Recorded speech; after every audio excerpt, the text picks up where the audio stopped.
Joining us now is US correspondent for the Australian newspaper and Sky News US contributor Cam Stewart. Bring us up to date, Cam, with the impeachment proceedings. Yesterday you had a really interesting story. Steve Bannon spoke to you and said the Turnbull Trump phone call will become central to the argument being put forward by Republicans. Why is that? Is it basically looking to that saying, look, this is why we changed the rules, because details were being leaked?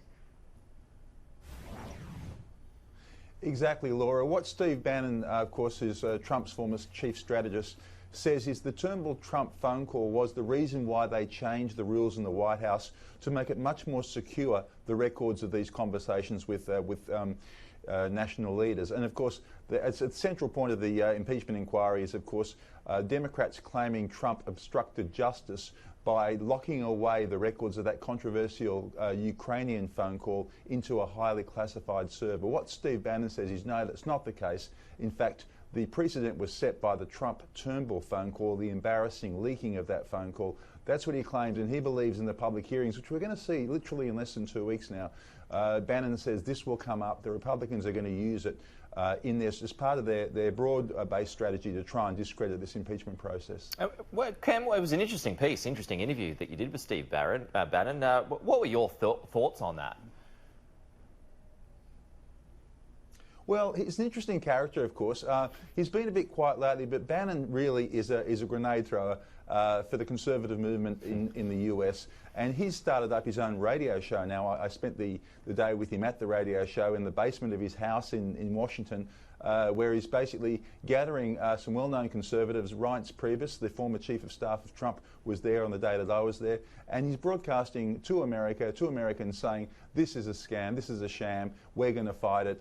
He's basically mobilising the conservative base in the US. It's a freelance effort. The Republicans in the White House, of course, are doing their own effort, but Bannon is certainly leading the charge on the private side. So it's really interesting, and it just shows, Pete, how much the impeachment process is really heating up now. The divisions are becoming very, very apparent. I mean, today, for example, 4 White House officials simply refused to turn up to testify despite being subpoenaed. Now, that's a pretty big statement from this White House. The Democrats say that's an obstruction of justice in itself, so it's really getting heated. Yeah, and Trump himself is running diversion, as we like to call it, on Twitter, saying, again, this is a witch hunt, this is nothing to do with impeachment proceedings, but it's just about someone, a whistleblower, hating him personally.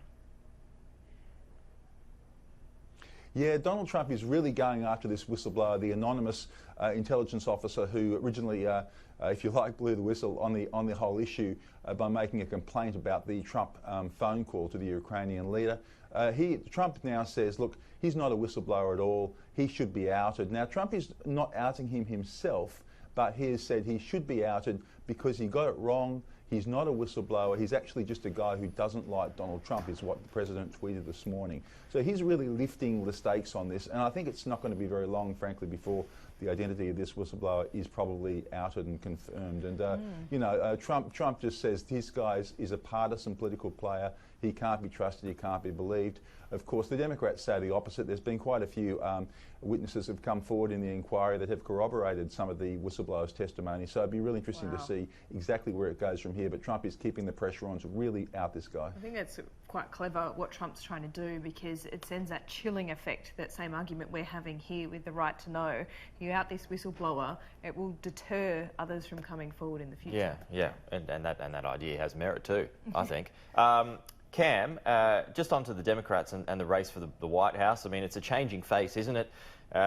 It's so much like a football match, or, to use sporting parlance. It's all about momentum. Joe Biden has completely lost his momentum, and Elizabeth Warren's got her momentum. Where is the race out at the moment?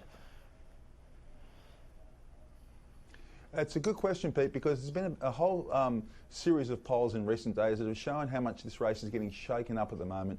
I mean, it's still relatively early days, but what we're seeing here is Joe Biden. If we're looking at Iowa, for example, the very first state to have its caucus in February, Joe Biden's actually coming fourth now. I mean, he was the easy front runner in both Iowa and nationally. He's now coming fourth in Iowa, which is extraordinary. He's just looking stale on the campaign trail. He's making stumbles, nothing big, but just enough to he just hasn't got excitement about his campaign at the moment. That's the way it feels every time I see him. Elizabeth Warren, by contrast, has a lot of excitement surrounding her. She looks like the one to beat at this minute. She's coming up behind Biden nationally, but she's in front of him in Iowa. The thing is, of course, Warren has such a radical agenda. She's coming under a lot of scrutiny, including by Nancy Pelosi, the head of the Democrats, who's questioning whether some of her policies are too extreme. There's a lot of op-eds in the papers today criticising some of her policies. So Warren is feeling the heat a bit about being the likely future frontrunner. So it's really getting shaken up quite a bit now. And of course, you've still got Bernie Sanders up there. And the other fourth one who's really come into contention is Pete Buttigieg, who of course is the mayor of South Bend, Indiana. Yeah. He's young, he's very eloquent in a way that Biden is not. So, you know, that's a really interesting four-way race at this minute.